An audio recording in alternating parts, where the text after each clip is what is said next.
Ukraine पर भयंकर हवाई हमले, जंग में कूदा नेटो।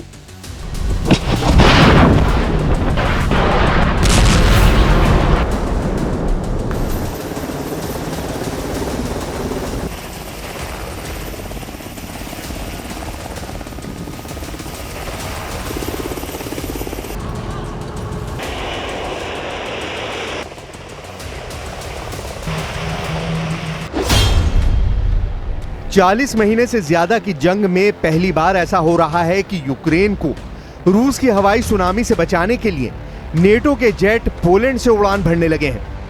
दावा किया जा रहा है कि 24 और 25 जून को हेग में हुई नेटो समिट के बाद से रूस ने यूक्रेन पर अब तक के सबसे घातक और बड़े हमले किए हैं। हम आपको दिखाने जा रहे हैं कि क्या अब नेटो रूस से सीधी जंग का मन बना चुका है, क्यों नेटो के लड़ाकू जेट रूसी हमलों को रोकने के लिए बड़े पैमाने पर मिशन पर निकल चुके हैं।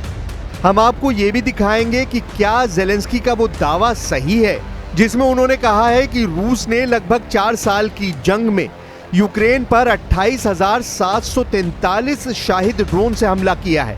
हम आपको यह भी दिखाएंगे कि क्यों रूस ने अब यूक्रेन के 5 प्रांतों को नहीं बल्कि पूरे पूर्वी यूक्रेन पर कब्जे की जंग छेड़ दी है। अब आप देखिए रूस और नेटो कैसे जंग के बेहद करीब आ चुके हैं। यूक्रेन पर रूस की हवाई सुनामी, नेटो ने उतारे लड़ाकू विमान। जरा कल्पना कीजिए अगर नेटो के 32 देशों के लड़ाकू विमान रूस से सीधी जंग करेंगे तो क्या रूस उनका मुकाबला कर पाएगा? जरा कल्पना कीजिए अगर नेटो के 32 देशों की आर्मी रूस के बॉर्डर में तबाही मचाएगी तो क्या रूस उनका सामना कर पाएगा? हम आपको बता दें कि ये कल्पना से ज्यादा अब हकीकत में होने जा रहा है, क्योंकि ज़ेलेंस्की का यूक्रेन रूस से सीधा मुकाबला नहीं कर पा रहा है। 28 जून से अब तक रूस ने यूक्रेन पर इतने भीषण हमले किए हैं कि अब नेटो के लड़ाकू विमान भी रूस हमलों को देखते हुए युद्ध के लिए तैयार हो चुके हैं। पोलिश सेना के मुताबिक 29 जून की सुबह नेटो देशों ने लड़ाकू विमानों को रवाना किया। दावों के मुताबिक यूक्रेनी अधिकारी का दावा है कि रूस ने 3 साल से अधिक समय में देश पर सबसे बड़े पैमाने पर हवाई हमला किया है। पोलैंड की ऑपरेशनल कमांड ने कहा कि रूस द्वारा यूक्रेनी धरती पर रात भर हमले करने के बाद उसके लड़ाकू विमानों के साथ साथ अन्य नेटो विमानों को भी जमीनी हवाई सुरक्षा और टोही प्रणालियों के साथ हाई अलर्ट पर रखा गया है। इधर ज़ेलेंस्की ने दावा किया है कि जंग जब से शुरू हुई है तब से अब तक रूस ने यूक्रेन पर 28,743 शाहिद 136 ड्रोन से यूक्रेन पर भीषण हमले किए हैं। Missile exploded right next to it. One way or another, life itself is the main target of these attacks.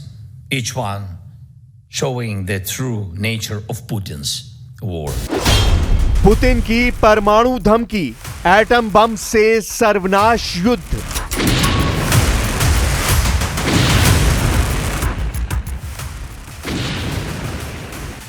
ताजा जानकारी के मुताबिक इस वक्त रूस की इस्कंदर एम मिसाइलों ने यूक्रेन के चीथड़े उड़ाकर रख दिए हैं, जबकि राष्ट्रपति ज़ेलेंस्की रूस से आखिरी जंग करने के लिए नेटो देशों से आखिरी जोर लगाने की गुहार लगा चुके हैं। हेग में नेटो समिट के दौरान ज़ेलेंस्की और ट्रंप की 50 मिनट की मीटिंग और नेटो के 32 देशों ने जिस तरह से रूस से अगले 10 साल की जंग की तैयारी शुरू कर दी है, उसने रूस को परमाणु युद्ध के लिए मजबूर करना शुरू कर दिया है। रूस के विदेश मंत्री सर्गेई लाव्रोव ने एटम बम से तीसरे विश्व युद्ध को लेकर जो प्रलयकारी चेतावनी दी है, जरा उसे भी जान लीजिए। रूसी विदेश मंत्री सर्गेई लाव्रोव ने नई चेतावनी जारी की है कि परमाणु प्रलय घड़ी आधी रात के करीब आ रही है और तीसरे विश्व युद्ध की आम चर्चा हो रही है। लाव्रोव ने दावा किया है कि रूस ऐसी परमाणु तबाही से बचने के लिए काम कर रहा है और राष्ट्रपति डोनाल्ड ट्रंप की सामान्य बुद्धि की इसलिए प्रशंसा कर रहा है ताकि अमेरिका और नेटो परमाणु तबाही से बच सके। रूस की सरकारी समाचार एजेंसी तास के मुताबिक तुर्कमेनिस्तान के विदेश मंत्रालय के एक भाषण में लाव्रोव ने कहा, वैश्विक सुरक्षा शायद आज सबसे महत्वपूर्ण मुद्दा है, खासकर जब कुख्यात परमाणु प्रलय घड़ी आधी रात की ओर बढ़ रही है। ऐसी स्थिति को रोकना आवश्यक है और हम तबाही को रोकने के प्रयासों में सक्रिय रूप से लगे हुए हैं। यानी विदेश मंत्री सर्गेई लाव्रोव ने रूस के दुश्मनों को साफ संदेश दे दिया है कि अगर रूस को घेरने और दबाने की कोशिश करोगे तो आधी रात में टिक टिक करने वाली परमाणु घड़ी दुनिया में विनाश ला सकती है।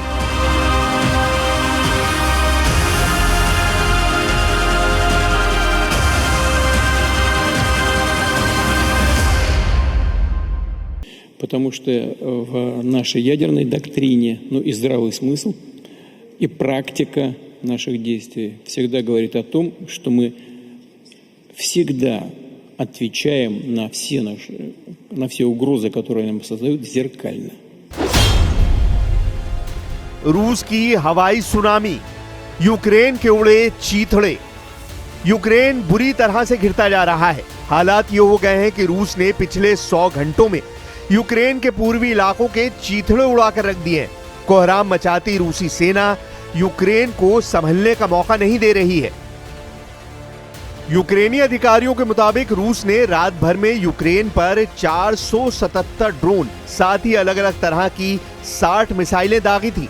यूक्रेन का दावा है कि कम दूरी की बैलिस्टिक मिसाइलों में से एक, कैलिबर क्रूज मिसाइलों से 4 और 33 K101 मिसाइलों को मार गिराया गया है। यूक्रेन की वायुसेना के एक अधिकारी कर्नल यूरी इग्रोट का कहना है कि रूस ने 3 साल से अधिक समय से चल रहे पूर्ण पैमाने के युद्ध में यूक्रेन पर सबसे बड़े हवाई हमले किए हैं।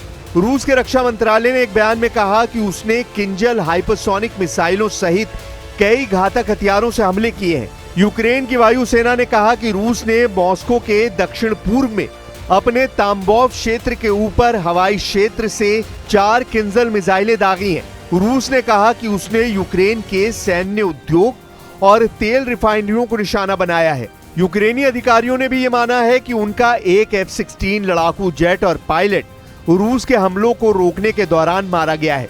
पिछली गर्मियों से अब तक यूक्रेन F-16 और यूक्रेनी पायलट मारे जा चुके हैं। ज़ेलेंस्की ने कहा कि रूस ने पिछले सप्ताह यूक्रेन पर 114 से अधिक मिसाइलें, 1270 से अधिक ड्रोन और लगभग 1100 ग्लाइड बम दागे हैं। 24 फरवरी 2022 से अब तक रूस यूक्रेन के 1,61,000 वर्ग किलोमीटर इलाके पर कब्जा कर चुका है।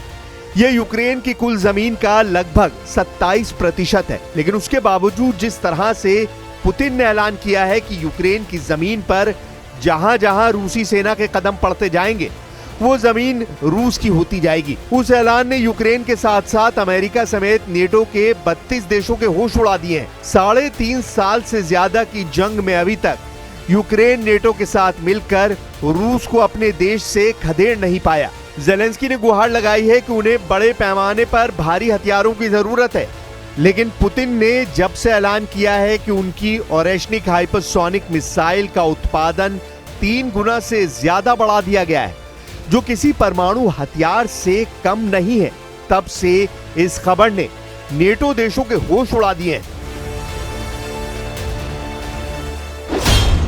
रूस का दुश्मन नंबर 1 कौन?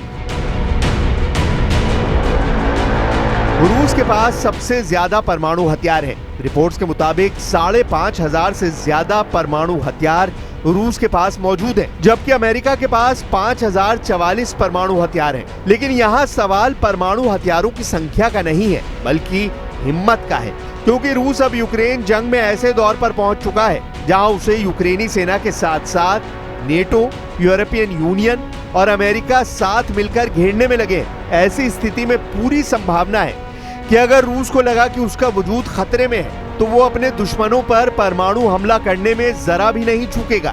रूसी जनता यूक्रेन के अलावा 3 देशों को अपना कट्टर दुश्मन मानती है।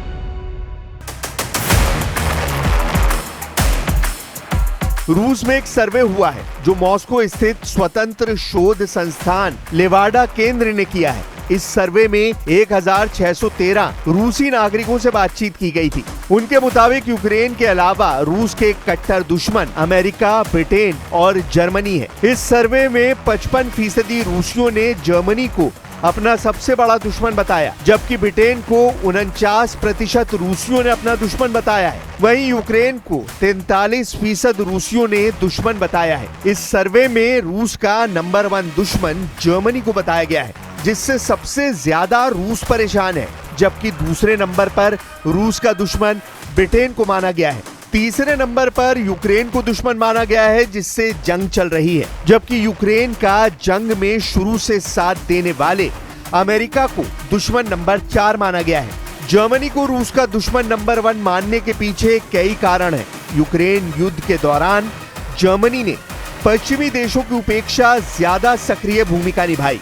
उसने न सिर्फ यूक्रेन को उन्नत हथियार और सैन्य प्रशिक्षण मुहैया कराया, बल्कि रूस के खिलाफ आर्थिक प्रतिबंधों में भी सबसे अग्रिम भूमिका निभाई।